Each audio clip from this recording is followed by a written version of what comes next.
Hello, ladies and gentlemen. This is your girl Mitzi, and this is Mitzi. Let's think about it. Today, we are thinking about the powers of presence and rituals. That's a strong topic.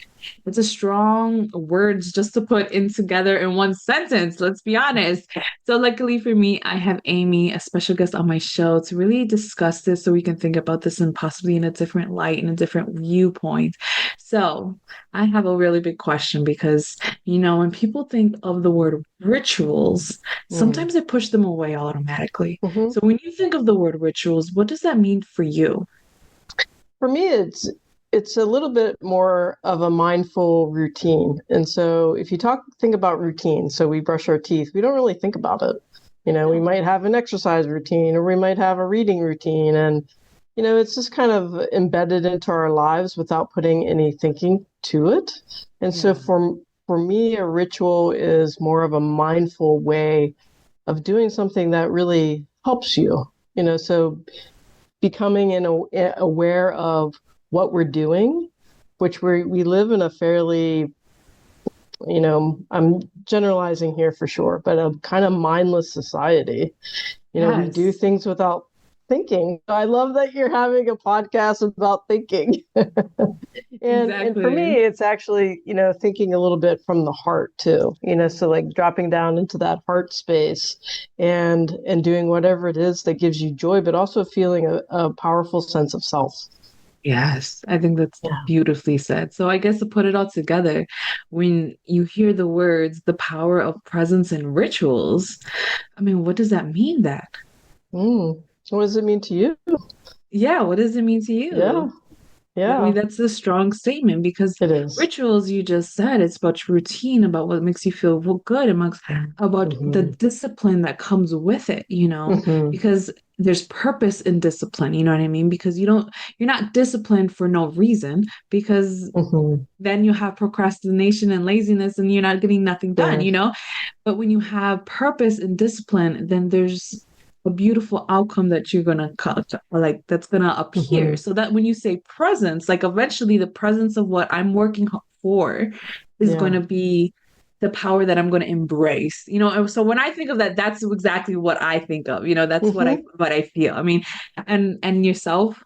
Yeah. And so you mentioned a couple things about procrastination and doing things just kind of out of habit, and it's not really serving ourselves. And so incorporating rituals that work for us, to allow ourselves to know ourselves better is something that we also don't really think about. We're so busy giving to everyone else or doing something kind of like running a wheel, like cog in the machine, and we're not really stopping and having that pause, and having that breath. It's like, and really feeling into what is it that truly gives me joy? How can I serve myself first? How can I love and be kind and bring that compassion to myself? So I can then give more to the world in whatever way, shape, or form that looks like. And so for me to have those pauses, whatever rituals work for you, a breathing ritual, whatever it is, but to really be aware of self, so then you can get to know self and love self. Yeah, And exactly. that's easier said than, I mean, that's harder than it sounds for sure. It's easier said than done. It is. And I like that you threw that in there at the end because it is hard. People talk about it all the Yeah, time, about this self-healing and how talking totally. to yourself and affirmations and manifestations and trying to step out of the box as Yeah. well as stepping out of fear. You know what I'm Yeah. saying? Because fear has a big impact. And in my opinion, I feel like it does because I'm surrounded Absolutely. by people that won't actually step into what they want, their desire, their hmm actual like, oh, I know in my gut that this is what I should be doing, but won't because of fear. hmm And it's crazy to me how when you're in this healing process, you realize that fear is like a string that you can cut. You know what I'm saying? In my mind, that's how Yeah. I see it. It's like a Uh-huh. string you can And I cut love if that you visualization. if Yeah. you just like it's holding on to you, yes. hmm However, you can really let it go if you just cut it and just keep moving forward. But it's Yeah. that, but then it's like it's a double-edged sword because it's like, okay, but once I cut it, then what? I Yeah. lose that comfortability. I lose what I knew and what I know and the processes that went through it because I'm so used to going through something for so long that That's now that right. I'm going through something different, it's like, oh, what do I do? And I think having that presence of your power and the rituals and being Mhm. disciplined and having that positive Mhm. mindset along the way truly does make a difference. But it's like you kind of have to meditate. You have to like it's a constant, continuous reminder. Am I right?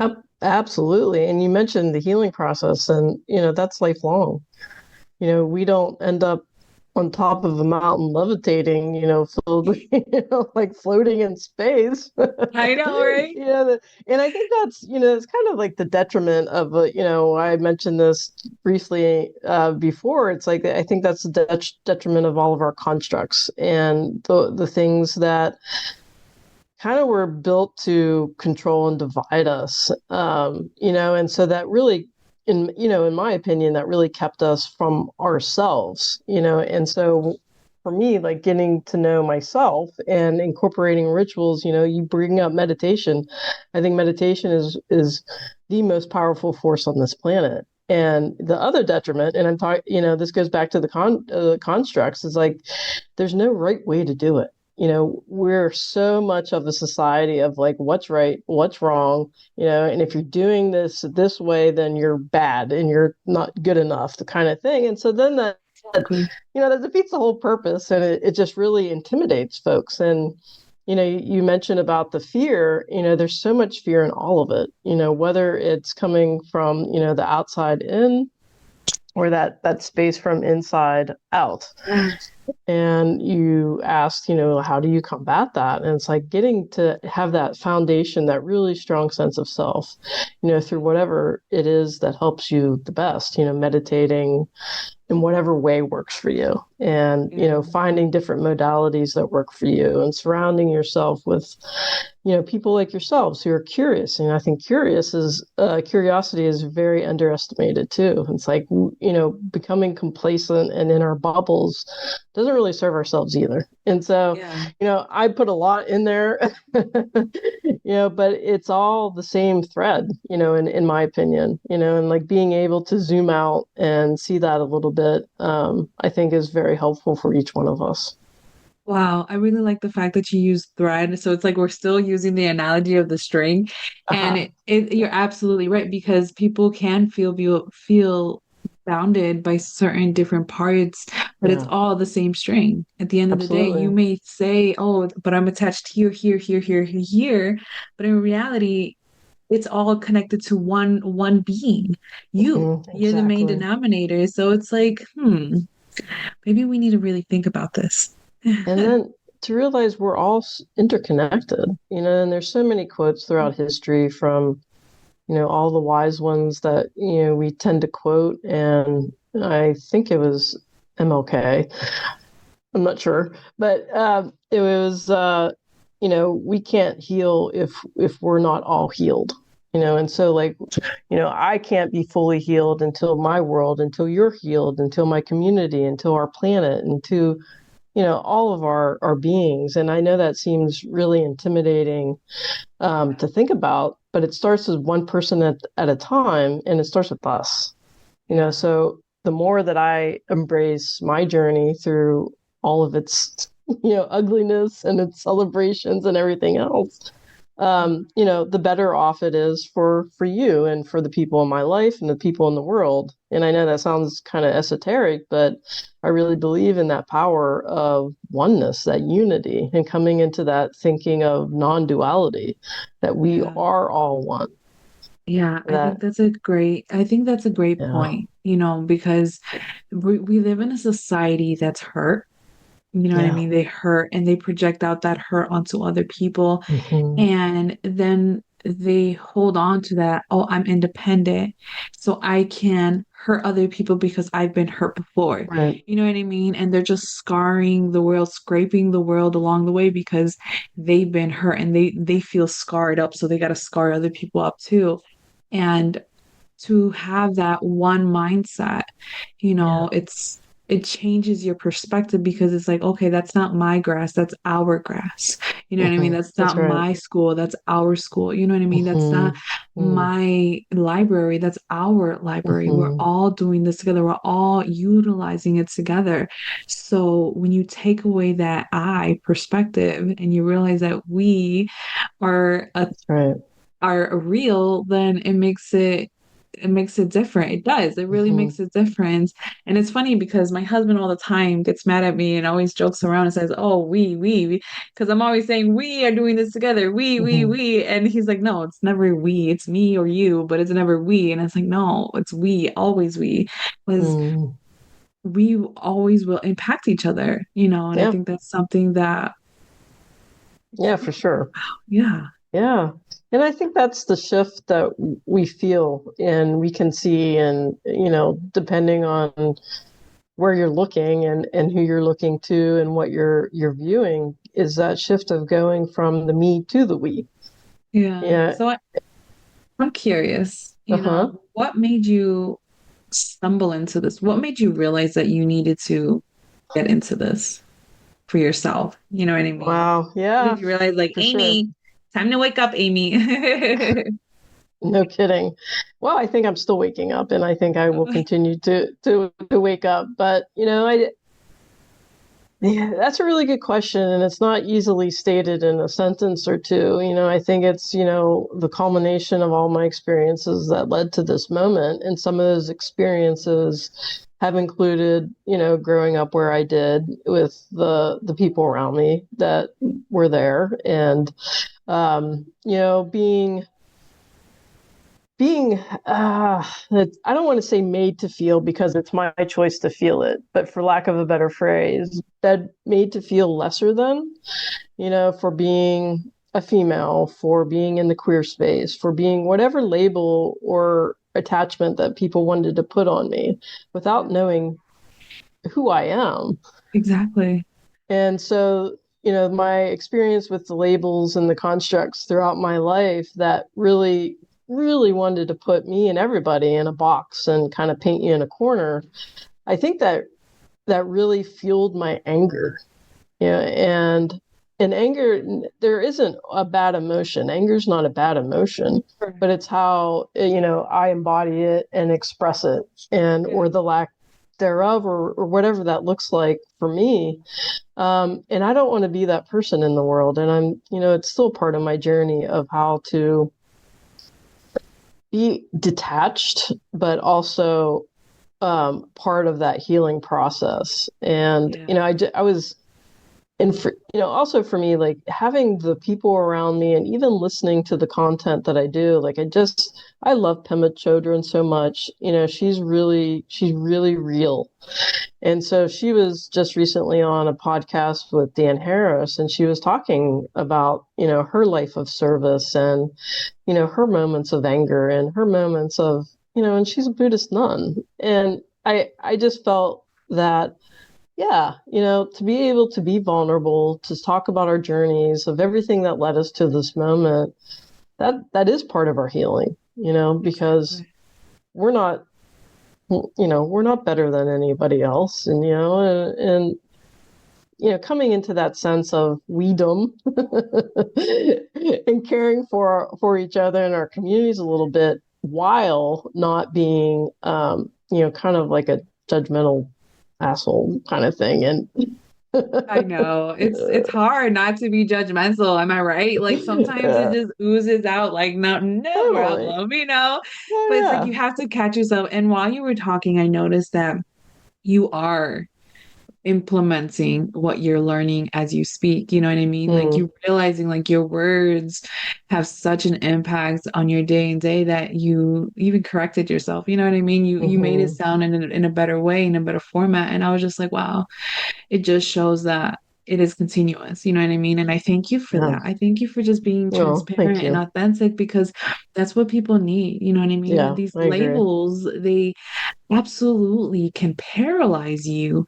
But as long as you just embrace who you are to the fullest in a respectful manner to the people who are around you and yourself, Yeah. then you know what I mean? Who's to say you're doing life wrong? You know Yeah, what I'm saying? Like, exactly. who's to say you're doing life wrong when we're all, like we said earlier, just trying to figure it out, trying to just do the best we Yeah. can, trying to make do, and trying to help people along the way so they don't feel crazy too. You know what I mean? Because we Yeah, all feel crazy at totally. some point. And then we also feel alone. It's like, am I the only one going through this? Is there something wrong with me? Kind of thing. Exactly. And I think Exactly. that's why it's so important to have these conversations out there. Yeah. To everyone, it's like you're not alone. You're not crazy. You're not going through this by yourself. Yeah. There we're all going through this, and yeah, and the other thing that something you said that reminded me is that, as we're going through our day to day, and language is also limiting, English in particular. I feel that, so you mentioned being careful with words, and yes, to an extent, but I also feel like they're limiting or overused.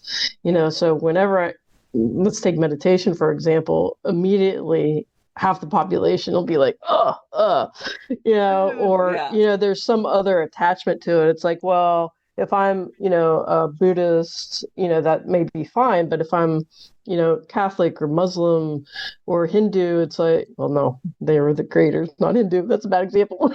But it's like it doesn't align with my whatever religious values. It's like, actually, no, that can deepen your religious conviction and values in a way. And so again, it's like what's right and what's wrong, and just allowing our hearts to open to it's all right and it's all wrong. I don't know.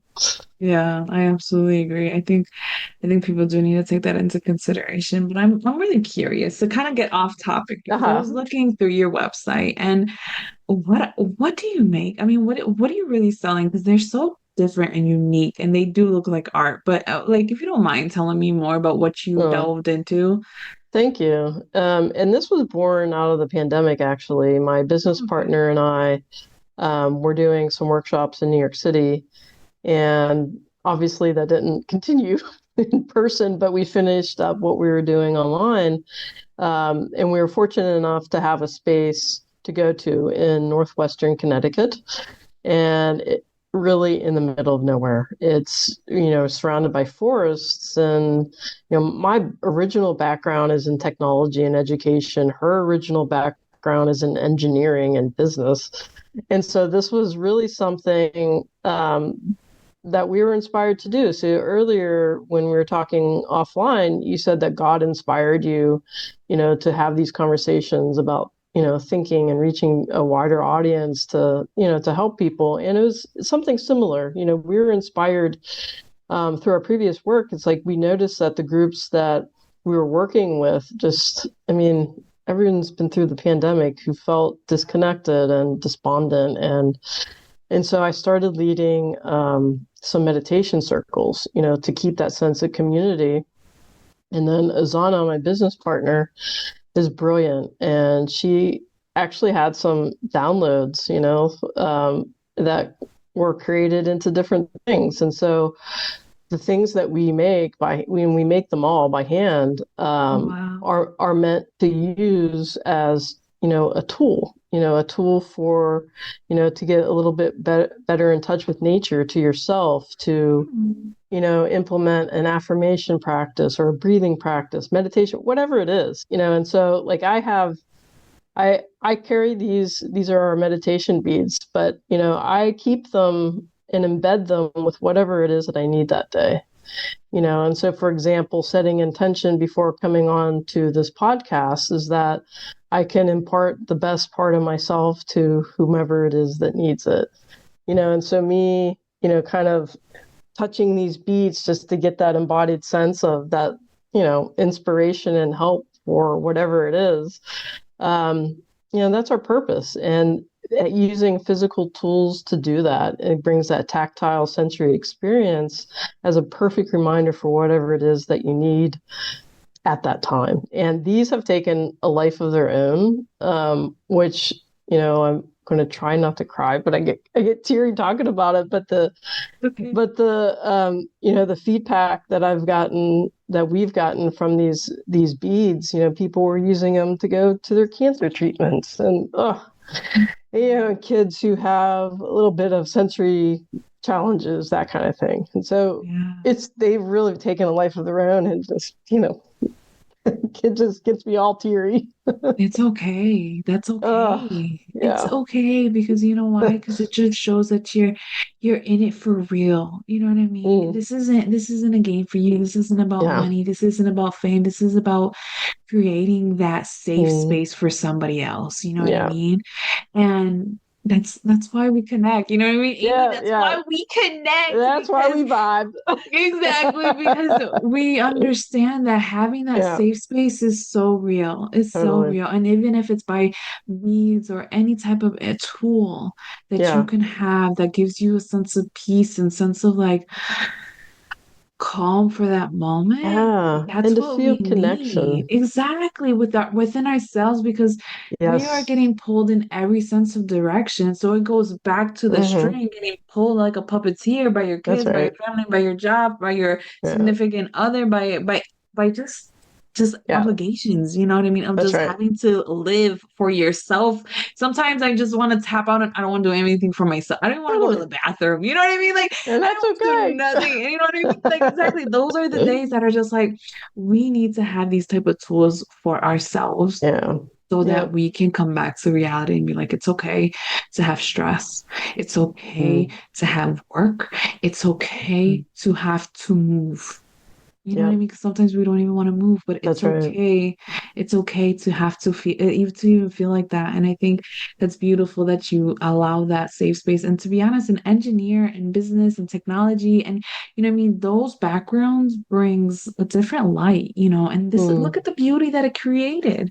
You know what I mean? You Yeah. would never think that that would come out, but it just shows don't expect what people Yeah. expect. You know what I Yeah. mean? That's Because there's right. beauty in the impossible. There's beauty Yeah. in the I love unknown. that. There's beauty in just being Yeah. creative and just trying to play with it and figure it out. So I think that's absolutely great that you have that. And if anybody on my audience that's curious to want to know more, Mm. I have her website and her lovely photo on Okay. my website. So you could click on it right there. Just click on it Well, and check it thank you so out. much. But before we start wrapping up the show, I have a quick question for you. Hmm. What would you tell your younger self if you could tell your younger self anything? I love that question.